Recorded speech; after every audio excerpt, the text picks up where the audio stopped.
Like that's what drives almost Yep. all marketing is FOMO, right?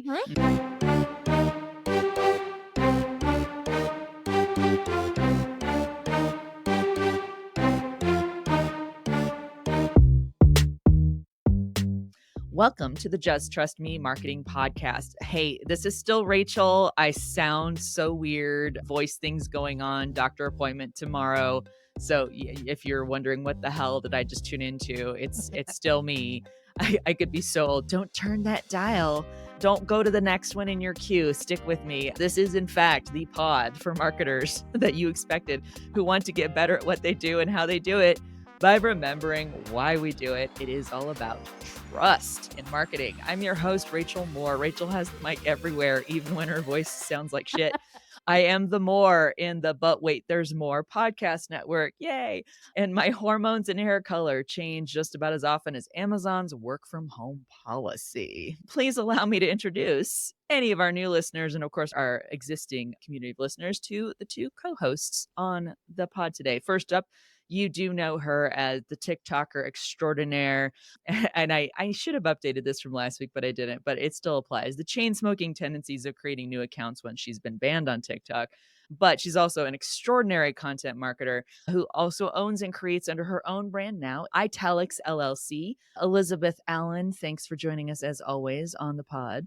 Thank you for having me. I am now on the 18th season of Elizabeth's TikTok. A handful of days ago, woke up and realized that, oh, okay, no, they kicked me out again. So, oh no. Yeah. I will say, luckily this time, because my biggest issue, I think I mentioned this on a previous podcast, is that like every time you have to create a new email address, and eventually Gmail was just like, fuck you, no more Gmail email addresses for you. So then I was like, I don't even gonna do it. I have to move to like Yahoo or something.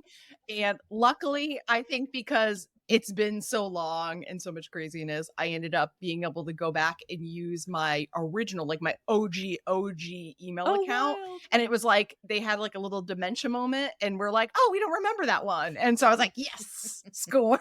Nice. Just cycling on through, just like next one. I love it. There's like a hack too, and I'm going to introduce our next co-host in a second, but there's a hack on Gmail. I don't know if you have to have Google Workspace or not, where you can create alias addresses by adding some code in there and it still gets to you. Anyway, maybe we'll look that up. That'll be something. Well, we'll talk about it before I have to start 19. That's right. That's right. Next up, sitting in as a guest co-host for this episode in the place where our normal co-host Tanya Ballard-Brown usually resides. This guest is a master at nonprofit and B2B marketing, live streaming, and dropping F-bombs right along with the rest of us. Also, her podcast, Purpose Amplified, is a member of the But Wait, There's More podcast network. Please welcome Nguyen to the microphone too. Hello, everyone.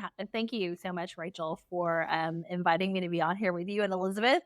This sounds like a fun group already, and anything you're involved in, I already know is fun. And it was just kind of funny. Yesterday, she's like, I have a last minute ask. I'm like, ask away, sister.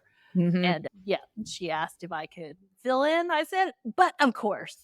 But wait, there's Anne. Yes, but exactly. Wait, there's Anne. Exactly. So thanks for having me on. Thanks for answering my bat signal. I appreciate it. Yeah. And so before we get into today's topics, I want to remind and let our listeners know about ways they can engage with the show, not just by listening to my sultry, dulcet tones, which are way sultry nowadays. Much more dulcet. Very dulcet. If you have a topic or question that you want us to tackle, the inbox is open in the show notes and on our website. You'll find the email justtrustme@butwaitthere'smore.com, where you can send your ideas and even your adulations about us. If we take your topic, we'll absolutely give you a shout out on the show and tag you wherever you want to be tagged. You can also support the show. You can support the show. God, that just sounds sultry voice. You may not want to go to the doctor. You may want to keep that sultry, dulcet voice going. I think you should start taking up smoking. Like really, God, it sounds like I have.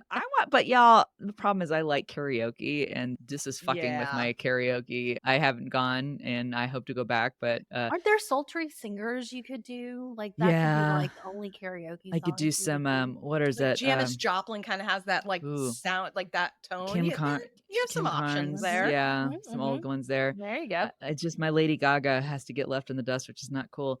In the show notes, follow our breadcrumbs that we'll leave for you to help us keep this good thing we've got going. You can actually donate the monies, the dollars, the currency to the show to help keep us going, which we love. But without further ado on that, let's go on. What are we going to talk about today? So today we're going to talk about the good marketing segment, which we're going to talk about, which mostly I will talk about, and I will fill you all in and get all the reactions. Casa Bonita, mi amor, to be specific. We're talking about that. There's a lot to this. It has to do with a restaurant and South Park's creators and apparently a whole fucking lot of FOMO. Then after that segment, we're going to dig into the aspect of marketing and how this could or might not work for our brands. And that's that limited access, that exclusive sneak peeks, wait lists, how brands can capitalize on people's FOMO for their marketing tactics. And finally, we'll go over the we got.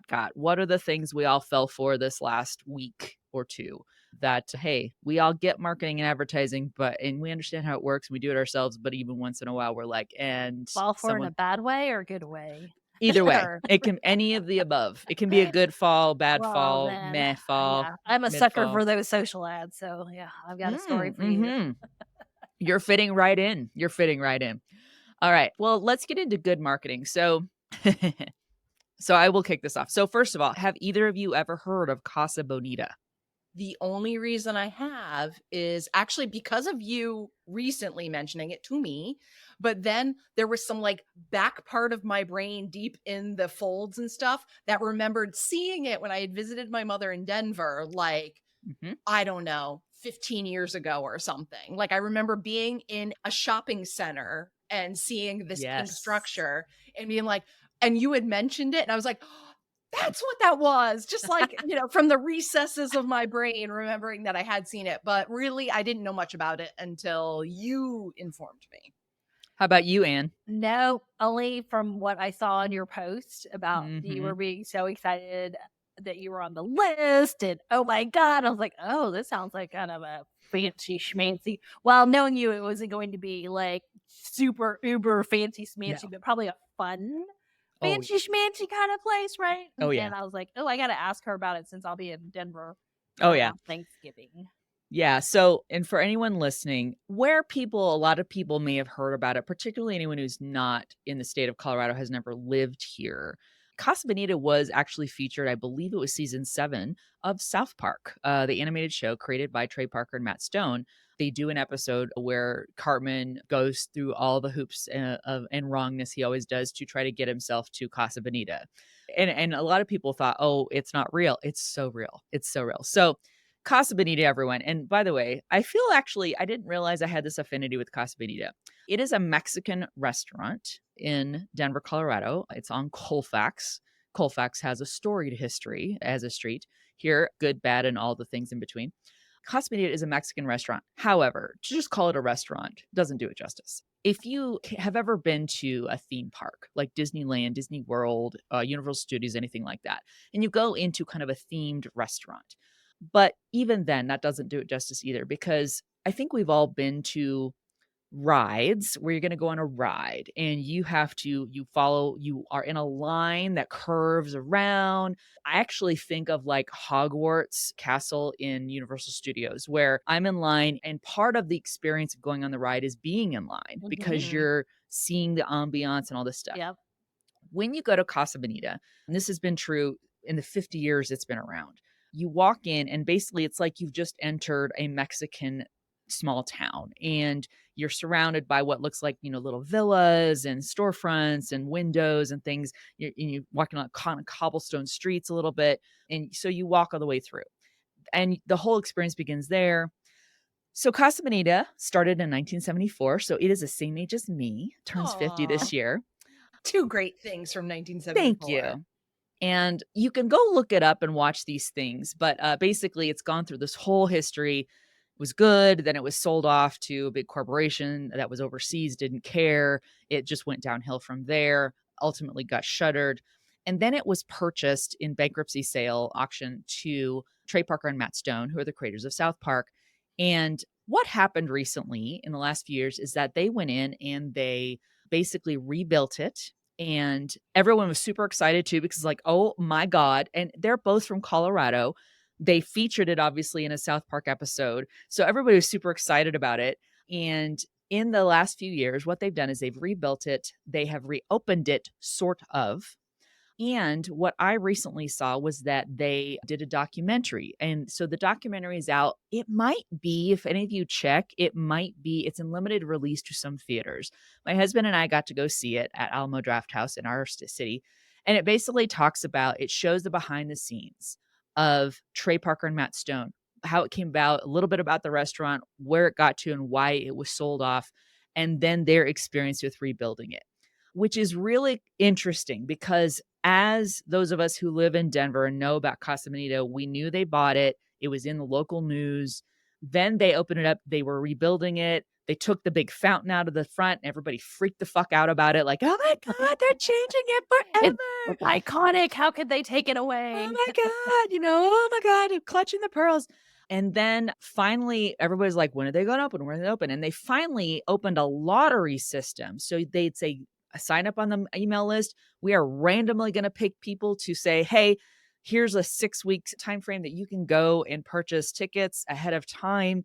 And then you go. So I got to do that. I lucked out. I signed up with 3 different emails and one of them finally got the ping. So I got to go eat there. So I ate there with my family and friends, saw the documentary, and just this last Monday, so this is timely, Casa Bonita finally opened up to let everybody worldwide make reservations.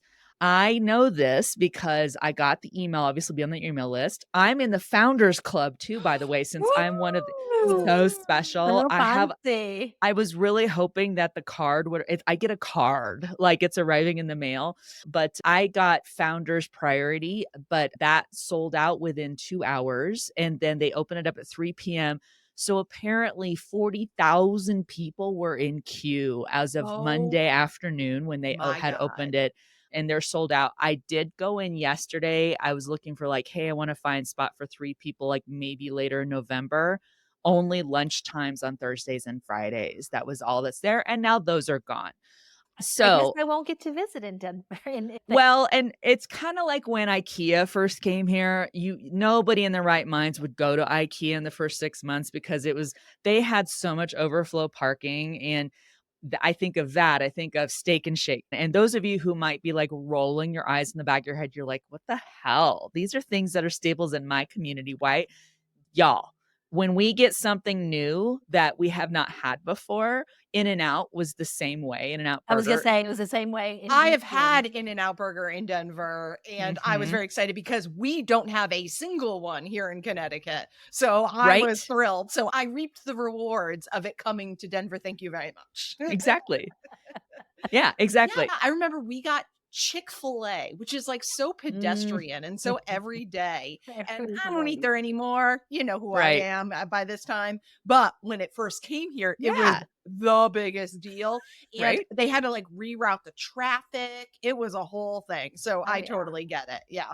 Yeah, it was the same way in Houston when In-N-Out opened a few locations. People were holding up traffic, waiting in line to get an In-N-Out. I was like, okay, I tried it when I was in Vegas, and yeah, I know. And Anne, don't destroy me here. I feel the same way about Whataburger. I'm not. I'm not going to destroy you because Whataburger was purchased by a Chicago-based conglomerate. So I feel like the quality is probably not what it was originally and the way what I grew up with because yes. I've never had either version of Whataburger, so I feel sad now. Yes, so I'm sorry. So I'm not going to blast you on that one because I probably agree once Thank you. I'm sure we're going to get hate mail about like, oh my God, Whataburger. Yeah. All this to say. So obviously you've got all those In-N-Out burgers. A great example is IKEA. We felt it. Casa Bonita meant a bit more though. It's been here for half a century. And also there was this whole, it employs people. There were people who worked at it from when they were young. Mm-hmm. And a huge part of this, and I'm driving all this back to the documentary and the timing of it, because to me, and we were talking, when we were getting this show going offline, but we've talked about it on the show before. Talk about people who are celebrities, but also really good at marketing. Ryan Reynolds. We've all talked about him. He just seemed to be genius. He jumps on stuff, good timing, knows exactly like how to kind of hit the vibes that it's going to resonate with people. I do feel very similarly about Trey Parker and Matt Stone. I feel that way just because how they create South Park, they do tap into the zeitgeist so perfectly. Like Yes. they read the room and they write comedy about it. And even if it makes you super uncomfortable to laugh at it, you still do, but they've got a beat on it. And same thing with this, though, really took it to a personal level. And I mentioned the fountain it got local coverage. There was helicopters, I'm like, God, and it was all because they had to replace it. Like, they're like, well, we got to fix it and we can't fix it if we don't bring it out.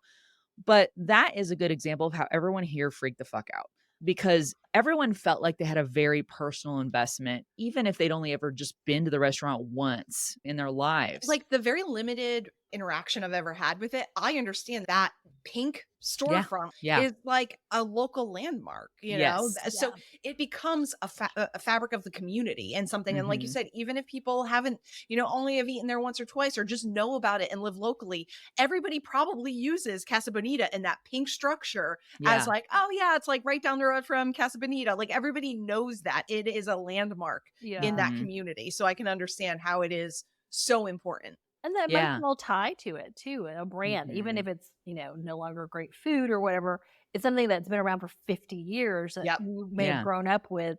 What is it? Somebody told me nothing tastes as great as nostalgia, right? And so, so you grew up with it, you were kids, you celebrated special things. And so I think that plays a lot to that, excitement about Casa Bonita. I love that you mentioned nothing tastes as great as nostalgia. Okay, one thing that everybody knew Casa Bonita for when it was shutting down, the food was shit. I was going to ask, was the food actually good? It was so bad. So we were laughing because before it got shuttered and then sold off in bankruptcy, and it was downhill. And I had gone there as a teenager, remembering when you would go and there would be a line, like you'd have to wait. Okay.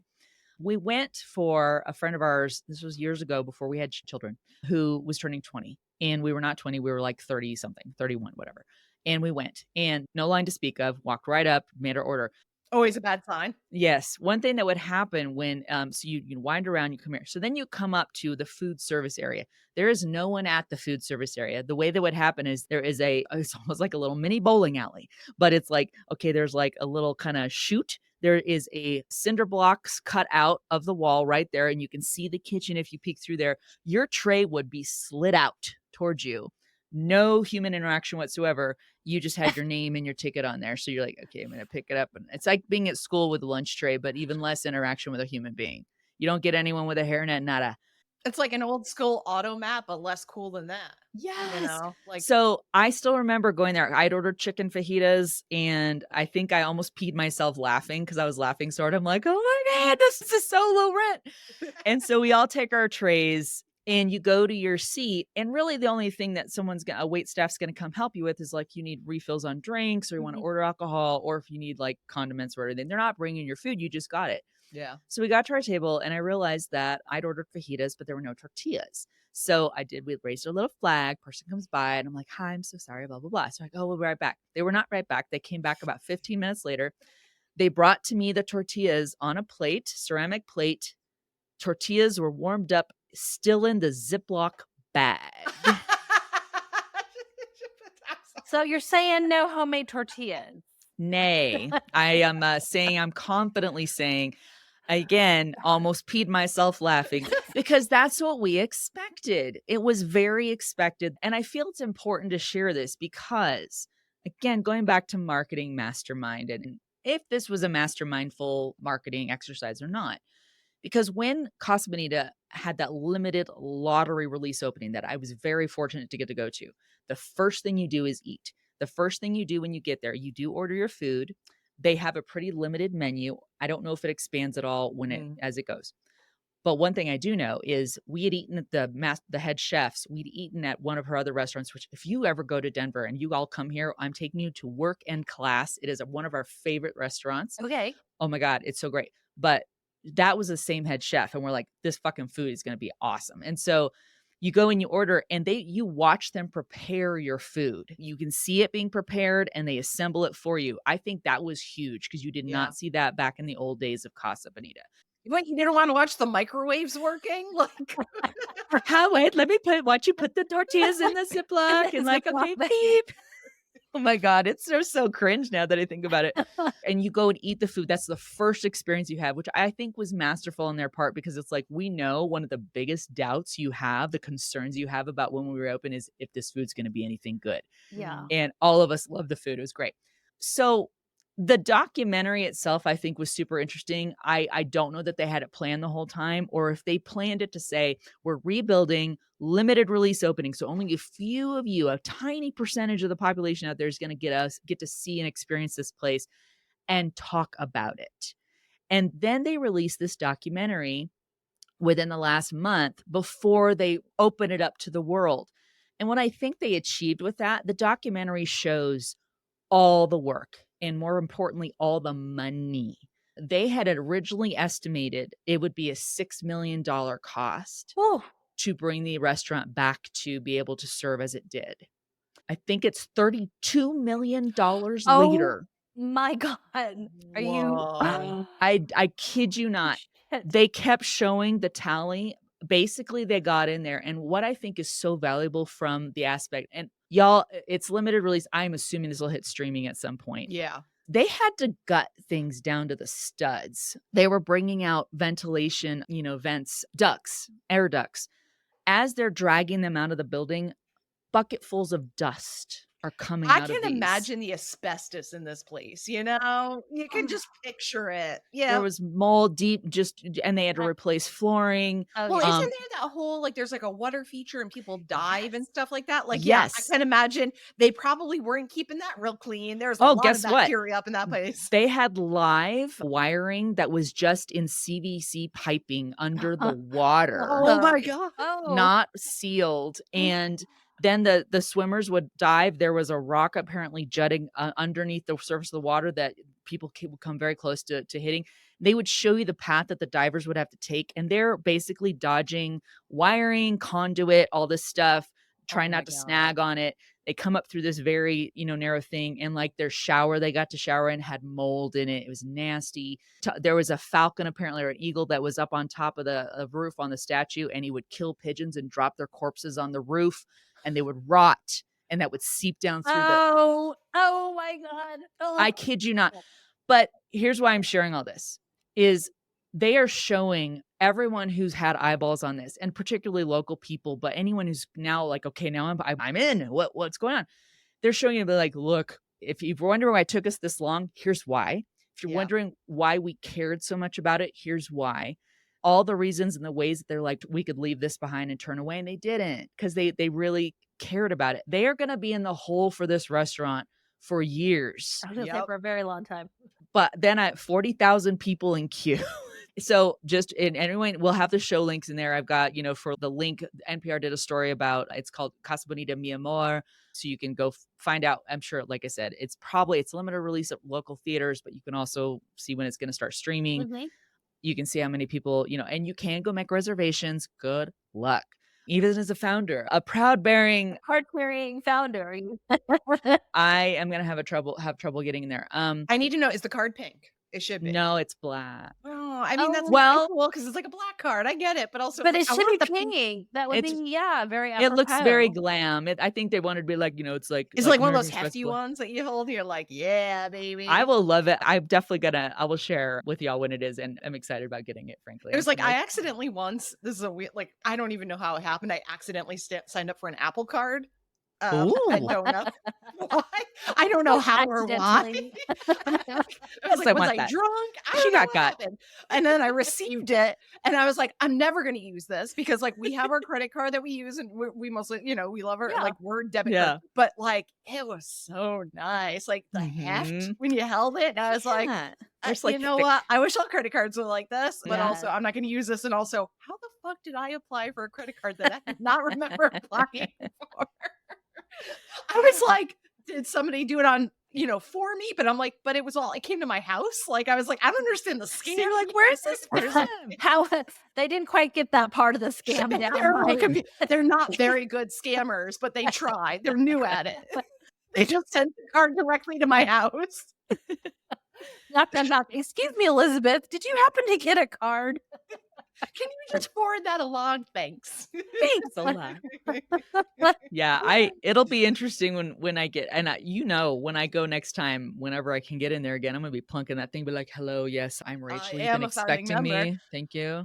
I have a question. How much is each meal like on average? So I know $29.99. You prepay. And that includes your main course, dessert, and a soda or water beverage or lemonade or something. That's not bad at all. Not at all. No. If you purchase alcohol or anything additional, you buy more. They have extra appetizers, things you can get, or desserts.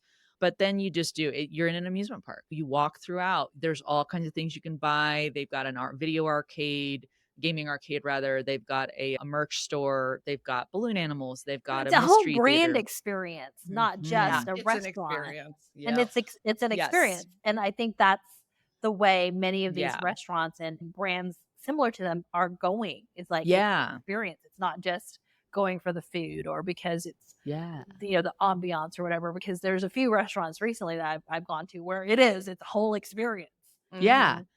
Oh, and just FYI, if any of you listening do get to go, knock on every sign, every door. Just if you see there's like a little breadcrumb trail to follow and you're like, I wonder what that does. Interact with it. They were so thoughtful about really making it. And what they wanted is they wanted kids to have the magic again. And as an adult, if you're like have an inner child, yes, you will have magic. I wonder if they hired like Imagineers to help like design this.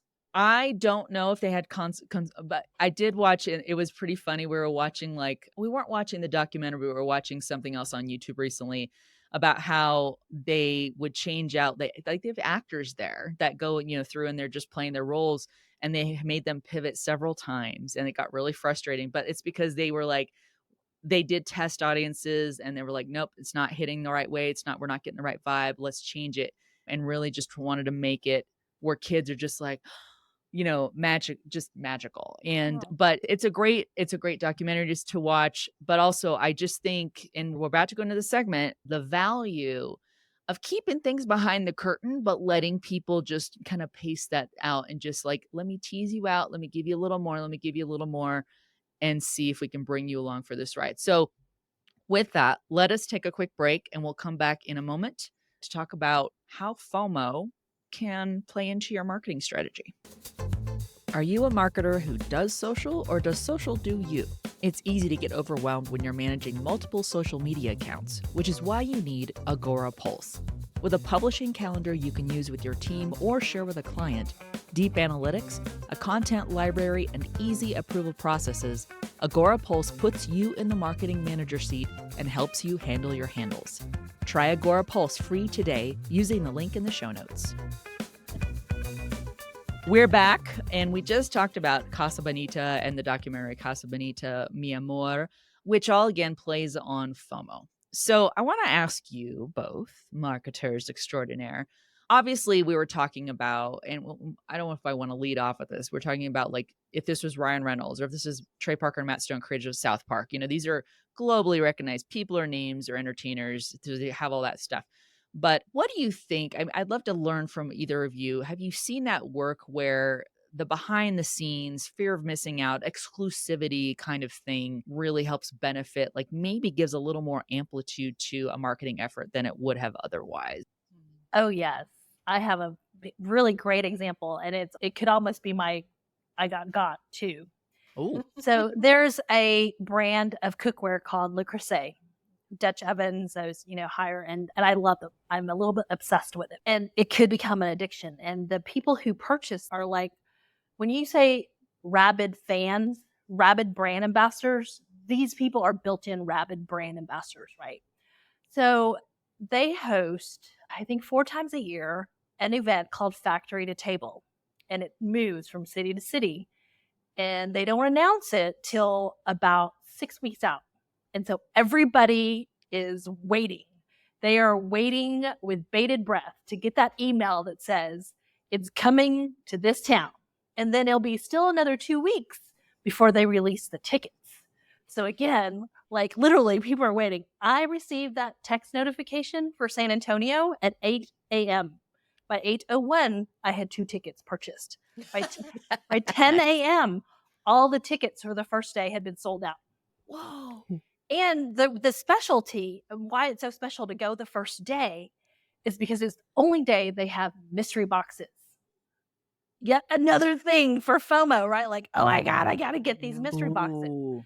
They still had tickets for the rest of the weekend, but everybody wanted to come in on the first day to get these mystery boxes. And you pay a certain amount. At the time, it was like $50 to get the mystery box. And you don't know what's in these mystery boxes. But you are assured to have really good cookware in there because it's all the Creuset stuff. So my sister and I went to the one in San Antonio earlier this year in March. Everybody thought we were crazy. We told them this story. And then they recently had one in Miami. And I'm telling you, and the other piece of it, they do really well. And it's not even store sponsored or brand sponsored. It's just a group of people who love the brand so much that they've created this Facebook group. And the brand itself will comment periodically, but they don't even have to do anything. The marketing department does not even have to oversee this group. This is how crazy people are about this brand. And people are like, oh my God, I didn't get any tickets for the first day. I mean, they are literally crying. You can hear them crying through Facebook posts about not getting a ticket for these mystery boxes. And then when people get their mystery boxes, because we're such shits, we're posting in the group like photos, right? Because there's a camp that wants to see what everybody got. And then there's a camp that's like, damn them, they got the mystery boxes. And it just continues that FOMO. I'm like, this is it. This is the best campaign you could think of. And I don't think that they intended it to be that way, but because human nature, because we are so like, oh my God, we can't miss out on good things. It became this really big thing. And now they actually have a minimum purchase required for the mystery boxes when it was not that way before. But also another example, we can't have nice things because people are shit and they ruin it for people too. But that's my example for FOMO. Well, and your point about, I don't know if they intended it to be that way. I think that's what happened with FOMO in marketing across the board, right? So I remember that when that term started coming out, I think most marketers were like, that's what it is. That's what we're all looking for. Like, that's what drives almost all marketing is FOMO, right? But I think for the longest time, like, people weren't intending that. Like, of course they want, they want to build brand awareness and they want to, send traffic to the website and purchases and blah, blah, blah, blah, blah. Now that we have a word for it, I feel like companies try harder and harder to make it magic happen. Yeah. And I really do believe that once you try to make it happen, it's not gonna happen. Yes. Because it's so, I know I've used this term on this podcast before, try hard. Like, and people smell it. They're like, I know what you're trying to do. It's not genuine, right? Exactly. It's when like somebody comes to you and says, hey, we want to make this go viral. Well, that's not quite how things happen. When things go viral, it's kind of just by accident. It's organic. Yeah. It just kind of naturally happened. It's like you go on TikTok any day of the week and people are like, I didn't expect that video to go viral. And I know that's like a joke that people are like, yeah, of course you didn't expect it. But usually it's like, you'll look at the videos that go viral and it's like the dumbest shit that people, it was like off the cuff. They weren't thinking about it. They just kind of threw it out there. They had a thought in their head. They pushed record and all of a sudden they have, 2 million views or whatever. Yeah. Like, so yeah, it's the exact same thing. FOMO going viral. Like, it's magic that now we have these companies requesting that we recreate that I don't think happens. It happens naturally. It happens organically. And really it's just the luck of the draw. But now I feel because we have a term for it, it's become even something companies and brands try to get to more and more. And so, I mean, and I don't know if Trey Parker and Matt Stone, if they intended that, they may have just been like, fuck, we are, $32 million in the hole. We might as well also make a documentary about it and maybe get some bucks to do back something from that. to drive that FOMO or whatnot there. But to your point about Elizabeth, about saying that we have a term now, think about, and I may be showing my age here, when I was a kid, Cabbage Patch dolls. Oh my God. Oh yeah. No, same. Every kid had to have a Cabbage Patch doll, right? And the parents were fighting with each other at the store to get the Cabbage Patch Dolls, or Tickle Me the Elmo. Tickle Me Elmo. Beanie So that was all Babies. FOMO, but targeted at the kids, because the kids like, I can't miss out. And Mhm. what parent would not want to give their child that for Christmas?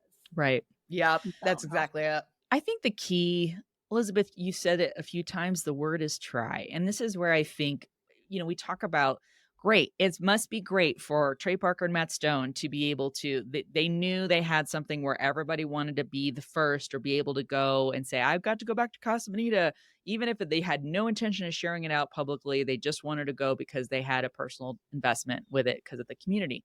Or, Ryan Reynolds, he can pretty much put his name on anything. And it's like, oh, I need to go do that and whatever, because he's Ryan and awesome.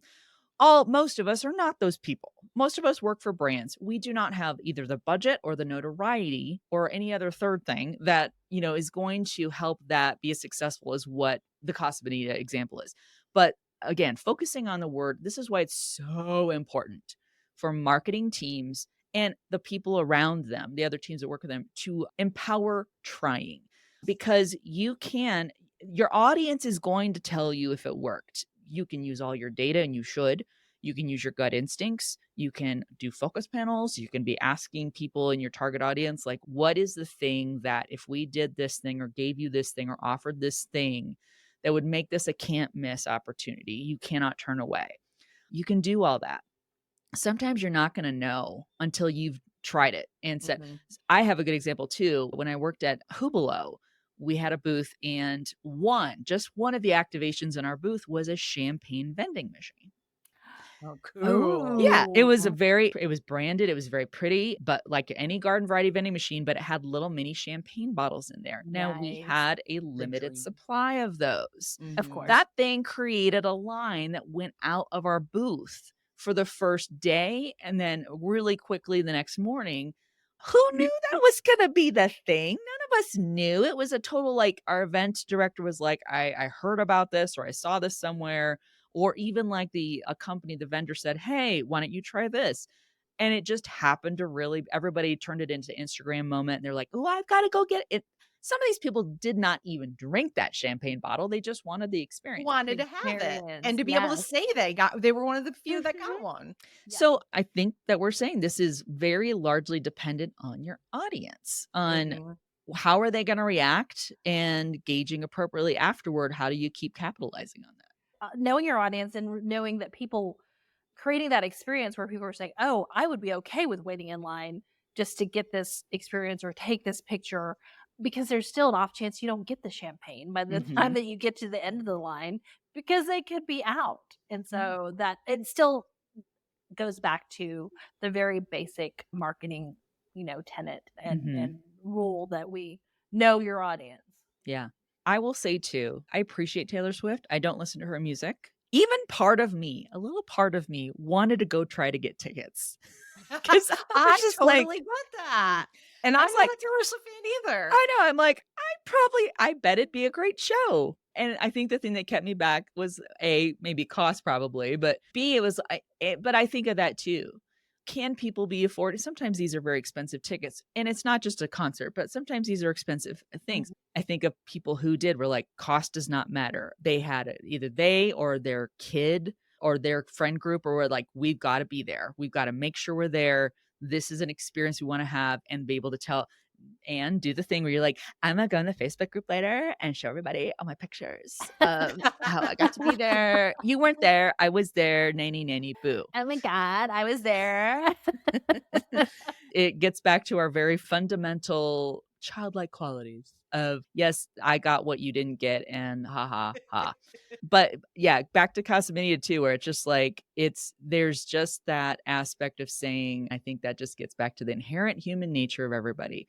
I trust, see how I brought that back? I trust that I'm going to have a shareable experience, even if shit goes sideways or not. But it's something that not everybody's going to be able to get. And I'm Because special. even if that food had been garbage, I would have been sharing, talking have about it. you would have been sharing that all over the place. And honestly, I think because you felt special and you were one of the few that got to experience that, I feel like you would have been less critical of the food, even Mhm. if it was total garbage. Like that Very true. helps too. Like people like rewrite history in their head when they get to be one of the people that gets to experience something that everybody else does. Because like I'd rather be able to brag about me getting to do it and you didn't, instead of Mhm. telling you like, yeah, but like I got, tortillas in a Ziploc bag and I never saw a fucking waiter.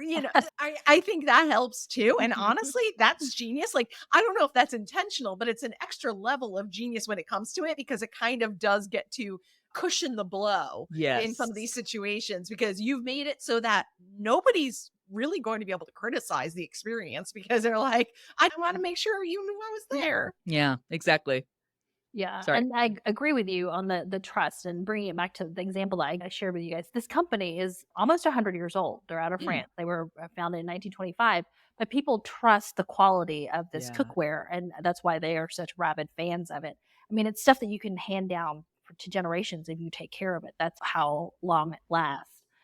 But the fact that these unintentional, I guess, groups and FOMO causing groups and actions became a thing for their factory to table events. Again, it's something you couldn't even, as a marketer, I was like, man, they're either really geniuses and kind of planted people, or this just happened organically because of the steps that they've already taken to get there. Mhm. It'd be curious. I'm sure there's a wash of both, right? Sometimes it's super intentional, but I, especially if you're talking a lean marketing team, and by lean, I mean Mhm. you are one person marketer. Sometimes you're just accidentally you tapped a vein and you're like, oh my God, mother load over here. And we happened upon this. Let's keep doing what's working. But it's super interesting. All right, we are wrapping on that segment. But if you have a good example of where FOMO marketing worked or maybe didn't work, make sure you email the show. We'd love to hear about it. Share it on social. That'd be great. We'll be right back with the next segment. If you rely on your smartwatch to tell you to stand up and step away from the computer, maybe you need Reclaim. Reclaim is the VA you wish you always had. It syncs up your calendars because we know you have more than one, inserts the habits you want to maintain for yourself, helps you manage and schedule tasks, and even drops in buffer time for you to get to in-person appointments. We've all heard the phrase, reclaiming my time, and Reclaim helps you do just that, automatically. Visit go.reclaim.ai/justtrustme to try out Reclaim free today. All right, well, we're back with We Got to talk about all the ways that this group of savvy marketers and people who know advertising and marketing, all the wiles that they try, we fall for it sometimes in good and bad ways. So I'll turn over to either of you. Did one of you get got in the last week? Two? Yeah, recently, and I'm a sucker for the social ads. I will be the first one to tell people that, and I'm like, they work, right? So if anybody says social ads don't work, they work. At least on me, Mhm. they do. So I've purchased a few things through it, but the most recent one, and it was an experience, and I think that was part of it that played into it for me too. It's an experience and not so much like I wanted to go sit in a bunch of hot tubs. It's a place called World Springs. Mm. They just opened here in the area. I think out in Plano a couple of months ago, and it kind of just all tied in with the weekend when my girlfriend was going to be here for work. So we're like, well, let's go do something. And she loves hot tubs, so I was like, okay, this is right up your alley, right? But the whole thing was that it's 10 acres. Half of it is adult only. And they have like tubs that'll tell you, give you a sign like from around the world. Like these different minerals are in it and stuff like that. And they had one that was supposed to be emulating the Dead Sea, which was very disappointing, by the way. Oh, But I was gonna say that would be so which cool. we were looking forward to. We thought that's gonna be so cool. We're gonna get to flip like we're in the freaking Dead Sea, right? No, that was fucking disappointing. And we were not alone in that sentiment. But there were some really great, like little spas, they called it, right? That had, and you could feel the minerals working on your skin. And so I kind of got that. Like it was a good experience, but there were some pieces of that were like, meh. And then we left just in time because it started becoming the vibe, the club vibe, baby. So I was like, I am too old for this club vibe in a bunch of hot tubs, right? Like, so that's how I got. I love it. That's great. Yeah, I'm not a hot tub fan either. Like, even when people are like, come over and be in the hot tub, I'm just, I will say we did look for the ones that didn't have people in it. Granted, obviously people had just been in and vacated, but we're being antisocial today and just want to talk to each other. So. that's right. My husband and I love cruises, and like you're on a cruise ship and there's like 3 people in the hot tub and you're like, I really want to go in there, but there's no, I can't bring myself to do it. Like random strangers, and I'm like, hey, let's make soup together. You know, I just can't people. I know, and especially after like COVID and all the things you think, oh, yeah. Elizabeth, did you get got?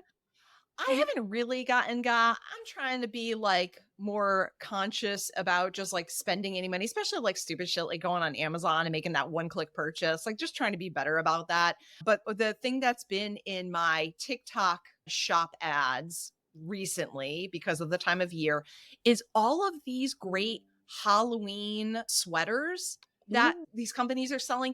They have like little ghosties on them and little pumpkins. So there'll be all these like really great like Fair Isle sweaters that have like pumpkins and ghosts on it, and it's adorable. Or there'll be like a pumpkin on it, like a sweatshirt who's like drinking a pumpkin spice latte and like reading a book or something. And I am a whore for Halloween. Like I am instantly in anything like that.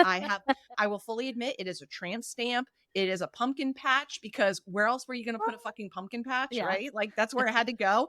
And back in the day, we weren't calling it a tramp stamp. So I didn't know. And now this is the issue with being a 90s kid and an early 2000s kid. But anyway, I stand by it. I love my little pumpkin patch tattoo. So yeah, so I got engaged on Halloween. We were in costume. Like I love Halloween. So I have not purchased one yet. I will say that. But there's so many cute ones that actually I could see it like getting out of control, because it's like, of course, it's TikTok shop. So they're all like, I don't know, $18 or whatever. They're super freaking cheap. And everybody looks adorable in them, of course. And they're sitting there with their pumpkin spice latte while they're wearing their sweater. And I'm totally sold.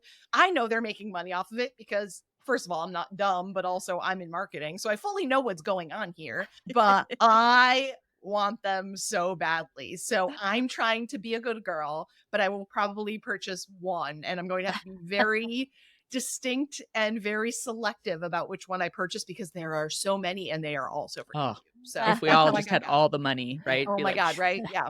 Okay. Meanwhile, in Texas, it's still 90 degrees and I can't wear a sweater yet. Oh, I know. You know what? We've had fake fall twice so far this year, which always fakes us out here in New England. But I think we're about to finally get into it, and the leaves are starting to change and everything. So I think we're on our way now. As you can see, I'm wearing a plaid flannel. So, you know, I'm ready for it. I'm always, the minute it gets cold, I'm like booties, sweater, flannel. That's how I prefer to live. So I try to get into it as soon as it gets even a little cold.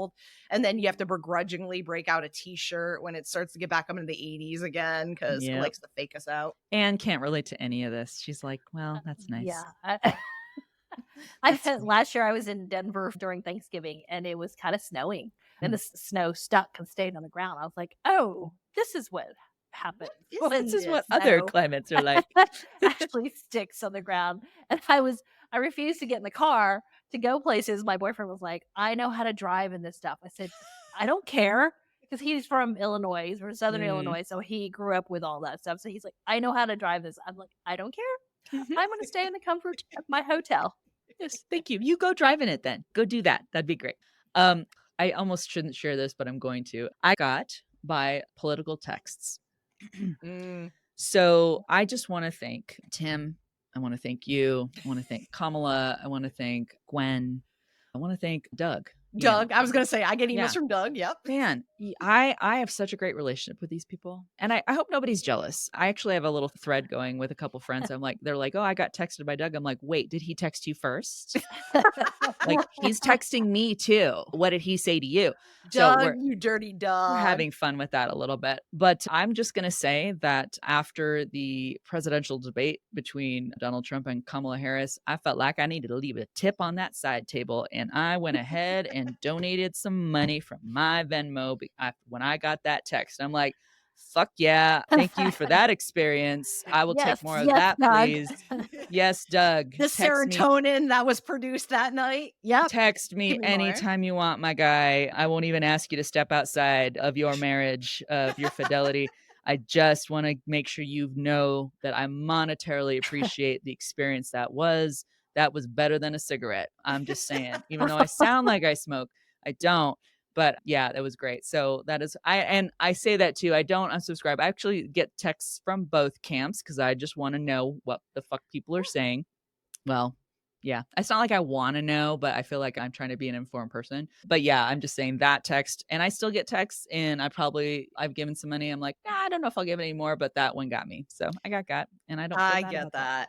I Mhm. will say I'm going to do my due diligence here. Anybody who's listening to this podcast who's also like, you know what, this is going to like prompt me to give some money to the Harris Walls campaign.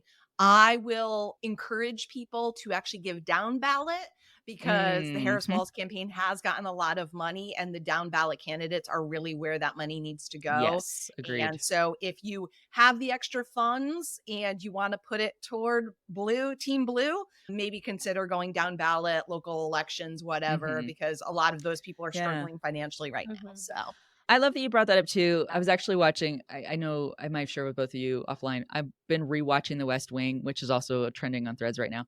The West Wing rewatch. But there was an episode where Jed Bartlett, the president, is talking about he's getting all bent out of shape because someone he does not like and doesn't appreciate, has opposite politics, is winning a school board election in Huh. his locale. And I was like, man, that is for real. And I completely 100% agree. And again, I think all three of us are pretty tight in, like, we know politically what's going on and where we stand and things like that. But knowing it's so important, it's not just about the national campaigns. It is about those local elections that have real impact on the people in that community. And you're right. Absolutely. It's really important to stay touched in on those as well. And if you Yeah. want to give to those, make sure you're supporting those candidates because that's going to matter to your immediate life immediately. So, agreed. and the people And I will around you. say, I think I got by you because you mentioned the West Wing to me earlier today. And I know you posted about it on LinkedIn. And now it's like in my head that I have to do a rewatch. So I think I So might good. have got by you. I almost my son may have got by me because he keeps walking through the room. He's like, this seems like a good show. I'm like, top 20, my guy. Such a Top good 20. show. Yeah. Such a Very good good show. stuff. So See, great. we're all influencers in some way. That's right. Exactly. We're all famous to a few people. We are. Hats off Exactly. to you, Joe Wilson. All right. It is all the time we have for today, but on our way out, Elizabeth, where can people find and follow you? You can find me at elizabeth.allen1001 on LinkedIn. Excellent. And you should go find her. Where's your website, by the way? Oh, I'm sorry. Thank you for the prompt. And my website is italicsllc.com. If you need some freelance content marketing or copywriting work, thank you very much. Excellent. Excellent. Anne, where can we find and follow you? Oh, goodness. Well, I would love for you guys to go support my newly minted Instagram profile for my business, Amplified MKTG TX. So it should be Amplified Marketing TX, right? I decided to create an Instagram because of a recent social media breakfast episode that happened last week, and the guest on it is all about vertical video and reels and stories. And I already follow her, and I think she's wonderful. And so I was like, all right, I'll bite the bullet and do it. So same Got that. handle on LinkedIn for Amplified Marketing as well. And then my personal LinkedIn is Ann, ANHT, Nguyen, NGUYEN, not WIN, 170 on LinkedIn personally. And that's where I'm most active these days because sadly, no longer active on Twitter. No, me neither. Yeah, it's Yeah. true. I know. That's why I brought Threads up ad nauseum on the show because that's where I kind of hang instead of I'm Twitter. still like, sometimes I'll check out Threads too. and then I'll go spurts where I forget all about it and then I'll go back and check it out. So it's not become an extension of my brand yet or a part of me yet.